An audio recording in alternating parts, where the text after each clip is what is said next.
हाय, वाईएससी news में आप तमाम लोगों का स्वागत और इस्तकबाल है। कल पार्लियामेंट में बजट पर बहस करते हुए इमरान प्रतापगढ़ी ने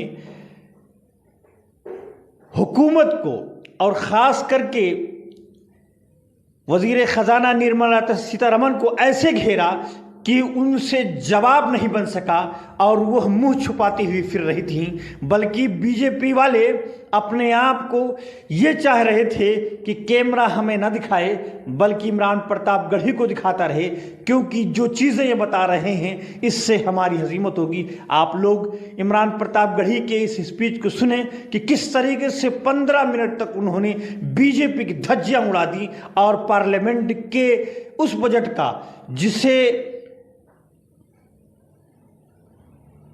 बीजेपी ने एक बेहतरीन बजट, बल्कि आज तक की तारीख में सबसे उम्दा बजट बताया, इसकी धज्जियां बिखेर के रख दी और ये बता दिया कि ये बजट न तो आवाम के लिए है, न किसान के लिए है, न नौजवान के लिए है, बल्कि ये बजट मोदी हुकूमत के उन अक़रबा के लिए है जो उनकी मातहती करते हैं या उनकी हिमायत में करते हैं। जरा आप खुद इमरान प्रतापगढ़ी के स्पीच को सुनें। बहुत धन्यवाद। माननीय श्री इमरान प्रतापगढ़ी जी, 15 मिनट। धन्यवाद सभापति महोदय। कभी सुदामा पांडे धूमिल जी ने कहा था कि एक आदमी रोटी बेलता है, एक आदमी रोटी खाता है, एक तीसरा आदमी भी है जो न रोटी बेलता है न रोटी खाता है, वो सिर्फ रोटी से खेलता है। वो तीसरा आदमी कौन है? मेरे देश की संसद मौन है।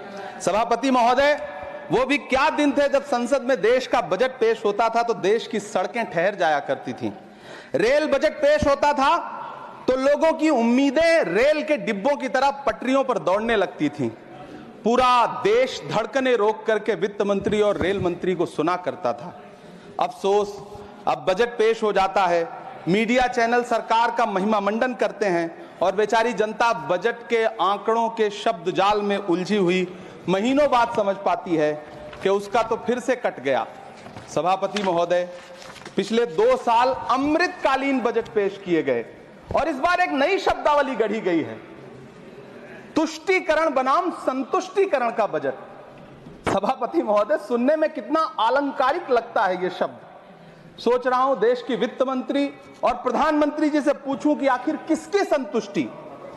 जिस बजट में मनरेगा के लिए 1 रुपए की बढ़ोतरी ना हो, वही पुराना 86,000 करोड़, जबकि पहले ही 9,754 करोड़ का घाटा हो, जिस मनरेगा से करोड़ों मजदूरों के घर में चूल्हा जलता हो, उस मनरेगा में काम करने वाले गरीब मजदूरों के लिए अगर आपके खजाने से 1 रुपया भी इजाफी नहीं निकल सका तो भला कौन संतुष्ट हुआ साहब? इस देश का गरीब मजदूर या आपके उद्योगपति दोस्त? वो जो महाराष्ट्र में लोकसभा और विधानसभा के बीच में 40 लाख मतदाता बढ़ाए गए थे, अरे उन्हीं के लिए मनरेगा का थोड़ा सा बजट बढ़ा देते। क्या उसमें मनरेगा का एक भी मजदूर नहीं था 40 लाख लोगों में? सारे के सारे 12 लाख की छूट वाले से आगे के लोग थे। सभापति महोदय, कल जब वित्त मंत्री जी देश की संसद में भाषण दे रही थी तो वहां मुंबई में कोई गरीब इंसान जब अपनी जेब टटोल करके अपनी मोटरसाइकिल में 1 लीटर पेट्रोल भरवा रहा था तो उस पेट्रोल की कीमत थी 103 रुपया प्रति लीटर। आखिर इतना महंगा पेट्रोल डीजल खरीद के कौन संतुष्ट हो रहा है? इस देश के गरीब लोग या फिर सरकार के चहेते धन्ना सेठ? सभापति महोदय, वित्त मंत्री जी इस बजट को मध्यम वर्ग को संतुष्ट करने वाला बजट बता रही हैं। अरे मैडम, हम आप यहां पर बैठे रहते हैं और वहां बाहर इसी दिल्ली में 1 लीटर दूध, चाहे वो अमूल का हो या फिर मदर डेयरी का हो, उसकी कीमत 73 रुपए लीटर है। इतना महंगा बेच करके कौन संतुष्ट हो रहा है? गरीब जनता या आपके धन्ना सेठ दोस्त? सभापति महोदय, इस सरकार का बाजार और महंगाई पर कोई नियंत्रण नहीं रह गया है। चाहे देश में लहसुन 400 रुपए किलो बिक जाए, टमाटर 100 रुपए किलो बिक जाए, प्याज का दाम सुनकर आंखों में आंसू आ जाए, लेकिन वित्त मंत्री महोदया बजट में महंगाई का मां भी नहीं बोलती हैं। बच्चों की किताब और पेंसिल तक पर टैक्स लगाने वाले सरकार से मैं पूछना चाहता हूं कि आप मध्यम वर्ग का हितैषी बताते हैं खुद को, तो शर्म नहीं आती है? खुद को धार्मिक कहने वाली सरकार भगवान श्री कृष्ण के प्रिय खाद्य पदार्थों दही और मक्खन तक पर जीएसटी लगाती है और बात करती है मध्यम वर्ग की हिमायती होने की। जिंदा रहते हुए जनता से हर चीज पर टैक्स वसूलने वाली यह सरकार कम से कम मरने पर तो लोगों को बख्श देती, लेकिन नहीं, वहां भी लूटना है। अंतिम संस्कार के सामान अगरबत्ती, धूप बत्ती, केवड़ा जल, चंदन पाउडर, जौ, बताशा, काला तिल, पंचरत्न, कपूर और कफन तक पर टैक्स लेने वाली यह सरकार किस मुंह से खुद को मध्यम वर्ग का हितैषी बताती है? कौन सी संतुष्टि, किसकी संतुष्टि? कदम कदम पर टैक्स देकर लूटने वाली जनता की, या फिर जनता से टैक्स वसूल करके धन्ना सेठों का खजाना भरने वाली सरकार की? किसकी संतुष्टि? सभापति महोदय, 18 अगस्त 2015 आरा का बिहार का ऐतिहासिक मैदान, सजा हुआ मंच, हजारों की भीड़ और सामने खड़े हुए देश के प्रधानमंत्री का भाषण। बिहार के भाइयों बहनों, आज मैं बिहार के लिए पैकेज की घोषणा कर रहा हूं। 50,000 करोड़ कर दूं कि ज्यादा कर दूं? अखिलेश भाई, 60,000 करोड़ कर दूं कि ज्यादा कर दूं? 70,000 करोड़ कर दूं कि ज्यादा कर दूं? 80,000 करोड़ कर दूं कि ज्यादा कर दूं? चलो, मैं बिहार को 1.25 लाख करोड़ का पैकेज दे रहा हूं। 10 साल हो गए सभापति महोदय, वही ढाक के 3 पात। बिहार आज भी विकास की बाट जो हो रहा है। भाषण आज भी प्रधानमंत्री जी के यूट्यूब चैनल पर सुना जा सकता है। जो झूठ बोल के करता है मुतमईन सबको, वो झूठ बोल के खुद मुतमईन नहीं होता। सभापति महोदय, ये तो राहुल जी का असर है। कौन सा शब्द सर, कौन सा शब्द? झूठ।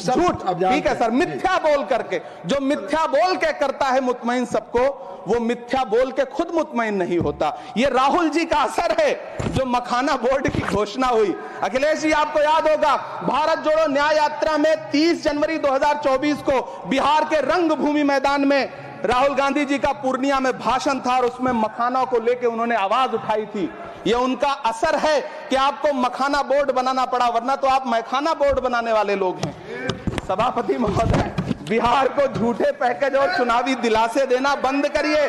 आज भी जब कोसी में बाढ़ आती है तो पूरा सीमांचल बर्बाद हो जाता है। मैंने उस तबाही को अपनी आंखों से देखा है। 2016-17 की बाढ़ में अपने इन्हीं हाथों से राहत सामग्री बांटी है मैंने। अगर सच में बिहार के लिए कुछ करना चाहते हैं तो बिहार को बाढ़ से बचाने का प्रबंध करिए। पूर्णिया एयरपोर्ट 10 साल से बाट जो रहा है, घोषणा 2014 में हुई, बन के आज तक तैयार नहीं हुआ। अलीगढ़ मुस्लिम विश्वविद्यालय का किशनगंज सेंटर बजट के अभाव में दम तोड़ता जा रहा है। मैंने पिछले बजट सत्र में भी आवाज उठाई थी। आज फिर वित्त मंत्री जी से अनुरोध करना चाहता हूं, दामन फैला करके, कि अलीगढ़ मुस्लिम विश्वविद्यालय का किशनगंज सेंटर बन जाने दीजिए। आखिर कौन सी नफरत है? ये मुल्क हमारा भी है। इस मुल्क की मिट्टी में हमारा भी खून पसीना शामिल है। हमसे इतनी भी क्या नफरत? रिश्तों की ये नाजुक डोरें तोड़ी थोड़ी जाती हैं। अपनी आंखें दुखती हो तो फोड़ी थोड़ी जाती हैं। सभापति महोदय, अल्पसंख्यक मंत्रालय का बजट काटकर मौलाना आजाद नेशनल फेलोशिप बंद कर देना, प्री मैट्रिक स्कॉलरशिप बंद कर देना, नई मंजिल योजना बंद करना, धरोहर योजना बंद करना। 2024-25 के बजट में माइनॉरिटी मिनिस्ट्री के लिए 3,183 करोड़ रुपए की घोषणा हुई, लेकिन देश को हैरत होगी कि बाद में समीक्षा करके लगभग आधा कर दिया गया, 1,868 करोड़ रुपए। मैं तो सरकार से पूछना है कि कौन संतुष्ट हुआ? इस देश का अल्पसंख्यक संतुष्ट हुआ या आप संतुष्ट हुए? किसका संतुष्टिकरण?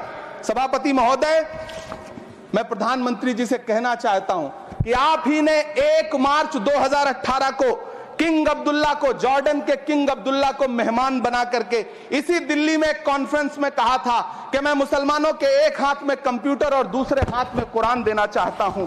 कंप्यूटर देने की बात तो छोड़िए, पढ़ाई के लिए जो स्कॉलरशिप मिल रही थी उसको भी छीन लिया आपने। किसको संतुष्ट करने के लिए? हम समझते हैं इस साजिश को। आप माइनॉरिटी मिनिस्ट्री का बजट काटते काटते एक दिन मिनिस्ट्री को ही बंद कर देना चाहते हैं। वो जहर देता तो सबकी नजर में आ जाता। सो ये किया कि हमें वक्त पर दवाएं न दी। सभापति महोदय, मैं तो वित्त मंत्री जी से पूछना चाहता हूं आपके माध्यम से कि शायद आपको पता ही नहीं है कि गृहस्थी चलाने वाली एक गृहिणी की मुश्किलें क्या क्या होती हैं। आपने कभी सोचा भी नहीं होगा कि जब वो किचन में सब्जी बनाने के लिए कढ़ाई में तेल डालती है तो उसके साथ उसके आंसू भी गिरते हैं। सभापति महोदय, शायद उन्हें पता भी ना हो कि एक छोटी सी गाड़ी और एक छोटे से फ्लैट का ईएमआई भरने के बाद इस देश का एक गरीब इंसान जब अपने बच्चों की फीस भरने के बारे में सोचता है तो उसे कितनी खुशियों का गला घोंटना पड़ता है। शायद उनको पता भी नहीं है कि फसल बेच करके बिटिया की शादी का सपना सजाने वाला किसान जब अपनी फसल बर्बाद देखता है तो कितनी रातें सो भी नहीं पाता है। सभापति महोदय, शायद वो कभी इस पीड़ा को समझ ही नहीं पाएंगी कि परिवार के किसी एक सदस्य को कैंसर जैसी बीमारी हो जाए तो घर और जमीनें गिरवी रख उठती हैं लेकिन इलाज नहीं हो पाता। सभापति महोदय, इसी देश की संसद में कभी स्वर्गीय सुषमा स्वराज जी ने कहा था कि तब जब देश की करेंसी गिरती है तब देश की प्रतिष्ठा गिरती है।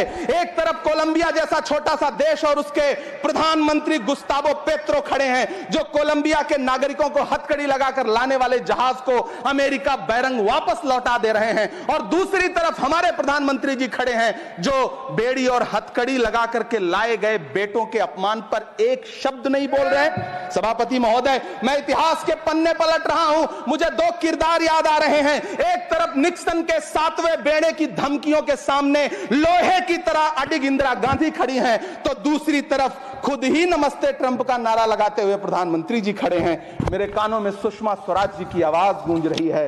बहुत कम बोलने वाले डॉक्टर मनमोहन सिंह ने बहुत ज्यादा बोलने वाले प्रधानमंत्री जी को जब देश की बागडोर सौंपी थी तो $1.58 का था, आज 85 से 87 के बीच में झूल रहा है। इन दिनों रुपए की अहमियत गिरती है तो न तो देश की प्रतिष्ठा गिरती है, ना प्रधानमंत्री की गरिमा। जिस देश में 80 करोड़ लोगों को 5 किलो राशन के लिए कतारों में लगना पड़ता हो, उस देश में यह सरकार 12 लाख तक के टैक्स न लेने के लिए अपनी पीठ थपथपा रही है। हुकूमत इस कदर आवाम पर एहसान करती है, ये आंखें छीनती है और चश्मे दान करती है। सभापति महोदय, महाराष्ट्र का भिवंडी हो, मालेगांव हो, इचल करंजी हो, यूपी का बनारस हो, मुआयमा हो, मुबारकपुर हो, रांची का छोटा नागपुर हो, बिहार का भागलपुर हो, हर जगह बुनकरों की उम्मीदें तोड़ रही हैं, लेकिन इस सरकार के पास उनके लिए कुछ भी नहीं है। मुरादाबाद का पीतल उद्योग, कानपुर का चमड़ा उद्योग, सहारनपुर का लकड़ी उद्योग, फिरोजाबाद का चूड़ी उद्योग, अलीगढ़ का ताला उद्योग, सब सरकारी प्लानिंग से तबाह हो रहे हैं। इन तमाम के बीच सरकारी सपोर्ट से बस एक उद्योग फल फूल रहा है, नोएडा का नफरत उद्योग। सभापति महोदय, जिस देश में 40 से 45% मेडिकल फैकल्टी की सीट खाली हो, वहां बजट में 75,000 नए मेडिकल सीट्स का ऐलान हो रहा है। सरकार बहादुर, कम से कम इस देश के पढ़े लिखे युवाओं को तो मूर्ख समझना बंद करिए। वो अब तिजारती पहलू निकाल लेता है। पहले 7500 मेडिकल सीट्स बाद में बनाइएगा, पहले जो एम्स में 2161 पद खाली पड़े हैं उनको तो भर दीजिए। वो अब तिजारती पहलू निकाल लेता है। मैं कुछ कहूं तो तराजू निकाल लेता है। मैं इसलिए भी तेरे फन की कद्र करता हूं तो झूठ बोल के आंसू निकाल लेता है। सभापति महोदय, फिर झूठ आया है, मैं उसे मिथ्या कर दे रहा हूं। शायरी में बार बार आ जाता है, क्या करूं महोदय। काश ये बजट, सभापति महोदय, वो एक शब्द मैं मिथ्या कर दे रहा हूं सर, वो एक शब्द को हटा दीजिए। ध्यान रखें, ऐसे जो भी शब्द होंगे आपके वहां। सभापति महोदय, काश ये बजट बीपीएससी के पेपर लीक की शिकायत करने वाले नौजवानों पर बरसती हुई पुलिस के लाठियों पे, जख्मों पर मरहम लगा पाता। सभापति महोदय, पिछले 80 दिन से 70 साल का एक बुजुर्ग एमएसपी की लीगल गारंटी मांगता हुआ आमरण अनशन पे बैठा हुआ है। काश ये बजट किसान नेता जगजीत डल्लेवाल की टूटती हुई सांसों की पीड़ा सुन पाता।